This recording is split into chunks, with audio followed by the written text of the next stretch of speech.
Let's not waste any more time. Tyson Beattie, of course, the EDFL, the next decider under the microscope. Yes, the Eastern Districts Football League. I tell you, this grand final in Southern Cross. Coolin Cundinin weren't supposed to be there. They came from third up against Narrabeen, the favourites. It was a fantastic grand final. After a nail-biting one-point victory the week before, Coolin Cundinin came into the grand final as underdogs against a rampaging Narrabeen. It was always going to be a tight contest, with sides trading the lead throughout the first half, much to the frustration of Hawks coach Greg Vaughan.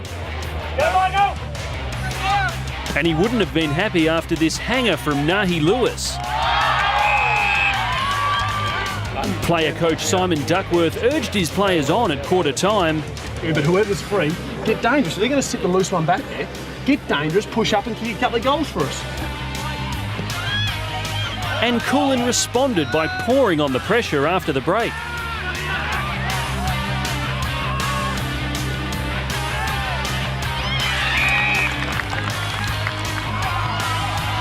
With nothing separating the sides, both teams rose to the occasion, ensuring a tense finale.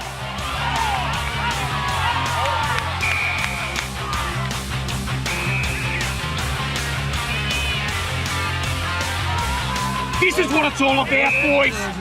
Two towns against one. We're the one, and we're going to beat these.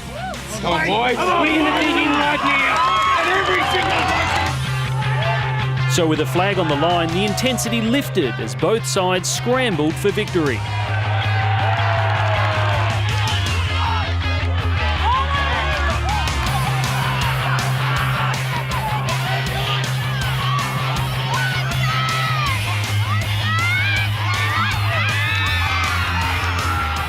As the final siren rung out, it was the boys from Coolin Cundinin who could finally celebrate.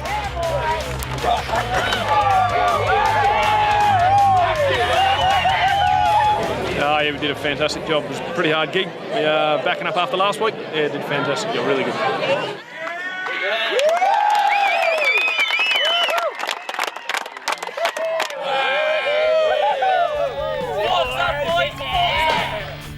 Oh, what an absolute thrilling finish to the Eastern Districts Grand Final. Coolin Cundinin winning by 10 points.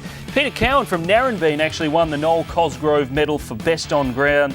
And it was back-to-back flags for Coolin, even though they came from third spot, their fourth premiership. I'm just making sure the maths is right. It says 16, but is it 10? Is it 16? Doesn't matter, you know. When you win, you win. And well done to Simon Duckworth, another bloke who spent some time in the city, back out to the bush, and he's another one of the player coaches and got his team across the line. I saw him have a ping on goal and he threaded it, so he wasn't one of those blokes that was inaccurate. It also, as you saw there, means a fair bit, not just to the players, but also the towns, Tyson. It really does get the spirit of the town if they're going through financial problems or even if they're flourishing. It does help. Well, one thing this year, they've had some rain out there in the Eastern Districts, which is the great part.